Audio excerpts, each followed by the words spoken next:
I can only speak for myself. I mean, like I'm no saint, but it's just like for me, I've met a lot of people I never thought I would ever meet, and dated guys and hung out with them. And for me, I definitely say that money doesn't prevent sadness. So, I'm kind of open to really just any guy that wants to treat me with respect and respects what I do as a woman, because I feel like too, how you guys were saying, the intimidation factor, I'm very big on make your own money, create your own way. You don't have to have a guy, you can do it on your own. And I think a lot of women use men as an out. And for me, I want to make enough money to where if I want to date a ball player, I can, but I don't have to. If I want to date the guy that works at Best Buy, I'm going to date the guy that works at Best Buy because I have my own coin. And at the radio station. Or the guy at the radio station. Or DJ. But see, that's just kind of where my mentality is. And I feel like it has taken dating the jerks and dating the guys with money, dating the guys that are sought after, for me to realize, like, wow, this guy is really not all that great. And for me to be like, I really value a man of substance, a man that can hold an intellectual conversation, a man that can challenge me, and not just like you just have money. And money be supportive. Supportive, and I think because of the because I have sex appeal and like this, just being free on Instagram, a lot of people mistake that for like, oh, she's a thought, or oh, she's out here, oh, she's this. And I think I don't let people's opinions become my reality. And although I might feel that way, a lot of guys are like, I don't want to touch that. There's too much that comes with that. I'm not dealing with that. And you're showing your goods off, and it's like, at the end of the day, these are my goods. Where did you show goods? Never, but to them in shorts, but like how we were talking about, in shorts, in a sports bra, that first of all, that's more than a bikini.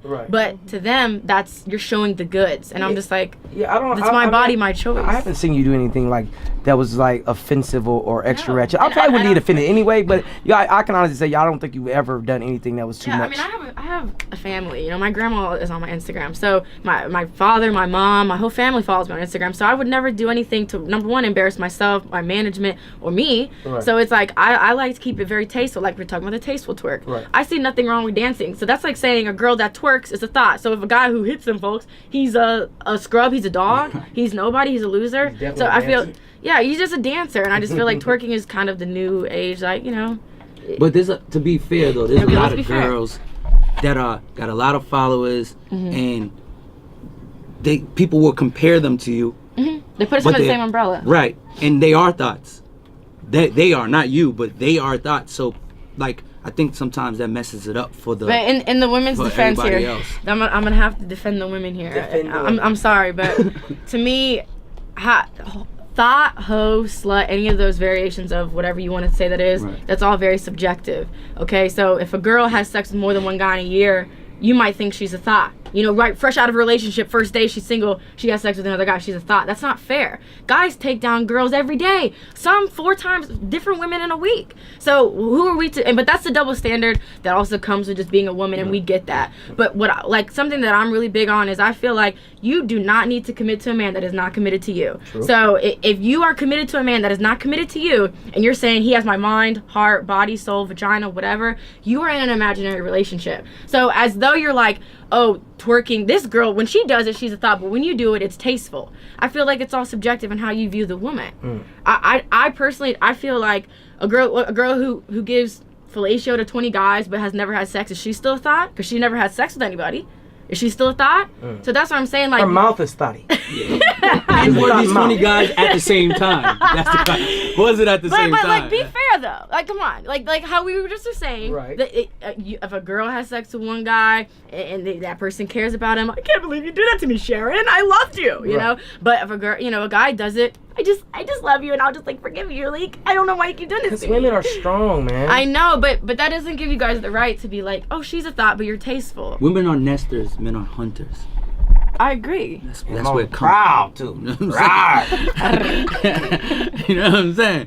I don't know. I feel like I think the word thought and what it means to me is more so of like a mentality. Like, I'm gonna scam him, or I'm gonna lie, I'm gonna cheat, I'm gonna steal. A lot of girls do though. They make these. But dancing is not thoughty to me. No, it's not. I think it's more of a mentality. Like, I'm gonna use him for this. That's wrong. Some women use that as a mating call. Yes, that's definitely bait. That's bait. Even me personally, I actually think I probably liked all your pictures at one point in life. And maybe double tap some of them that was already liked too, just to make sure it went through. So that is definitely this is definitely a mating call right here. You see this, ladies and gentlemen? Let me see that. I'm running after Ed in the jungle, man. It's the Migos. Open field. It's just the new Migos. See, I would DM you. It is kind of, I mean, honestly, like, you know, this is having fun, and this is making me want to DM you. Right. So it's kind of like, you know, I think this is mating call. Like, that's a mating call right there. It's just hard for a guy. I also do fitness, so I can't really showcase my body in a trash bag. This is true. Yeah. I think it all falls back to, like you said, the intentions in the mind and the thought process.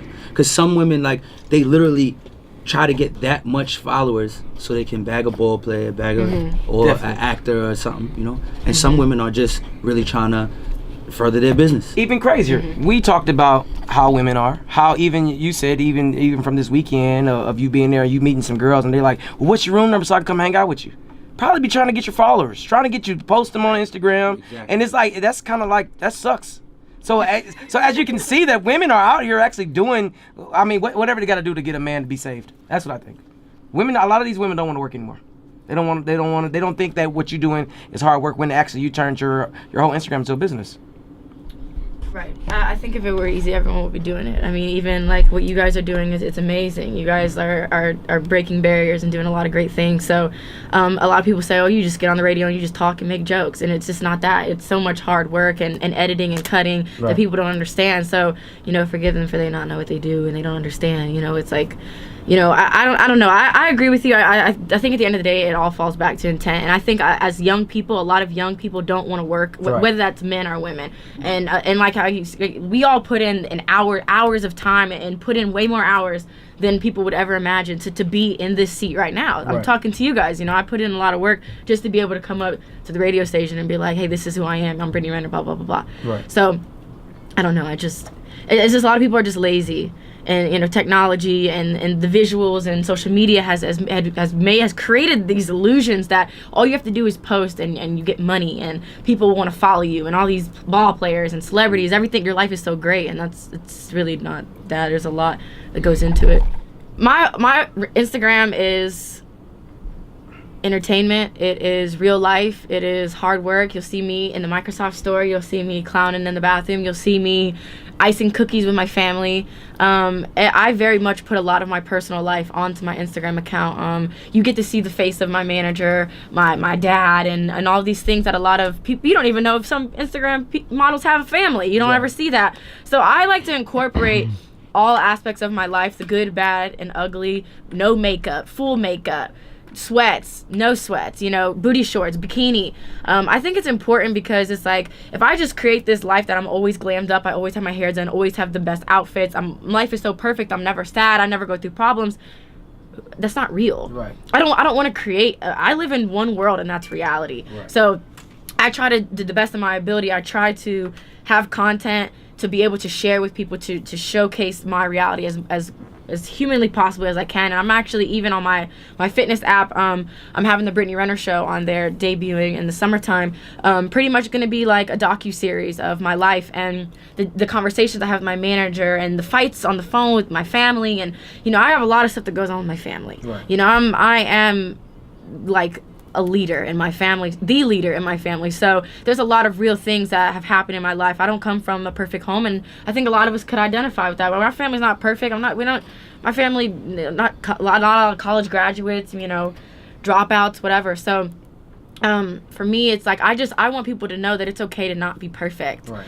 Because I feel like even as a person who's in the Instagram world, I see other girls and I'm like, my life's not like that. You know, my life isn't the big, you know, at 16 I didn't have a BMW. Right. You know what I mean? So it's just different things that I just try to bring as much real as I possibly can. If I can get someone to just record me in the moment, I will have them do it. I don't like to create false perceptions. Like, right. I want to just show you who I am. I want you to love me for me. And if you think I'm annoying, if you think I'm too much, if you think I'm a thought, whatever the case may be, you're entitled to your opinion. But I want to be able to at least give people the chance to see all aspects, all the whole broad picture as much as I possibly can. So is it a method to your madness as far as like Instagram? Because I think a lot of people don't understand Instagram. Once you start getting a lot of followers, it almost becomes like a job. Yeah. Is there like a method of you getting your viewers engagement, everything like that? Is there a way that you do that, or how does that work? Well, or is it just you just being you and just like they're already engaged? Like, you know what I mean? I would say, like, you know, you could take 20 girls and we could all be in the same outfit and they say, hey, make a 15-second video and put it on Instagram. I think there are certain people who, you know, obviously, like, I would say that you have a star quality as well. Thank you, baby. Like, I mean, we've done a lot of stuff together, so obviously, yes, I can speak on that. You are really crazy. I think, like, I think that we can all be in the same outfit, give the same script, same whatever, same hairstyle, and there are people that are just gonna stand out, and period. And there's just in that you can't. That's something that you just can't be taught. That's just you being you. And for me, I think I kind of know what the masses like. I know what I also want to have in there as well. Even though I know what the masses might take to the most, I still want to have substance in there, so it's not like all this girl is booty shaking. Right. You know, I'll have interview clips on there, videos of me talking to my family, or just, you know, being silly, Dr. Renner skits that I do. But I really just think it's like kind of just knowing the masses and what they like. They like petty, they like drama, they like body, they like confidence, they like anybody that just owns it. And I've just noticed, like, people take really well. People love dancing. Dancing is such, like, a big part of the culture. It gives people freedom. Yeah, and it's like, doesn't matter if you're twerking, if you're, you know, doing the, what's that one song? Slide, drop. Oh, yeah. Hey, yeah, Juju on the beat. Like, people just love anything like that. So. I think some people forget, though, that, like, at the end of the day, this is, like, entertainment, too. Yeah. People come to your page to be entertained. Right. You know what I mean? So sometimes, I guess, you have to turn it up. It's kind of, right. It's like, I mean, for sure, like, I'm very high strung, and I can be bossy, I'm sassy, I'm all of these things, but in my day-to-day life, I'm very, very laid back, I'm very chill. But I mean, I have a lot of different dimensions to my personality. Mm-hmm. So for Instagram, I like to, like, when I see there are viewers or people are responding to this, I just turn up for Instagram. Like, I love it, because, like, in person, people would be like, you're so calm. I'm like, yeah, I can be all of that, but, you know, in person, you know, you have to just meet me in person. So, quick question: did you get an opportunity to see the Grammys? A little bit. Did you hear about the whole situation with Adele and Beyonce in that speech? I didn't hear the whole thing about Adele, but I know she was saying that Beyonce should have won or something like that. She said shout out to Beyonce because she makes her black friends stand up for themselves. That's what she said. Wow, that's extremely. I love Adele. It's like, would you take that as being negative or? Well, I don't even. What did she say? She said, I'm sorry. She said, shout out to Beyonce because she makes my black friends stand up for themselves. You know, I feel like whatever Adele meant by whatever she said, I think that I think she just supports Beyonce, and maybe she said it wrong, maybe she didn't say, you know, maybe she said it right. I think she just supports Beyonce. She's a huge Beyonce fan, so I think she was just I think she knew that the album Beyonce did was you know, phenomenal, and it had a huge cultural impact in a positive way. So I think she probably could have worded it a little different, but, you know, people, you know. She did break her award, though, and give half to Beyonce. Right. I think she's just a Beyonce fan, and maybe, you know, I think it was so, maybe it was so impulsive. Maybe it kind of just came out a little, you know. Okay. I think she's just I think she's a genuine fan of Beyonce, and she's just supporting talent. Okay. Movies. Any movies that you've seen recently that were wonderful? No, I haven't been to the movies in forever. I haven't been to the movies in forever? Like, probably like 2 years. You want to go see Split? I've heard it's the guy with the multiple personalities. No, I was going to say, let's go see 50 Shades Darker. You know what I'm saying? That's what I was going to say. I got these 2 free coupons if you want. I saw the first one. The first one was kind of light. It ended whack. It was light to me. I was like, this is how the second one ends. Are you into that type of sexual interaction? I've never done any of that at all, no. Would you be interested in trying? You know, if I met the right person, you know, maybe. He beat her, though.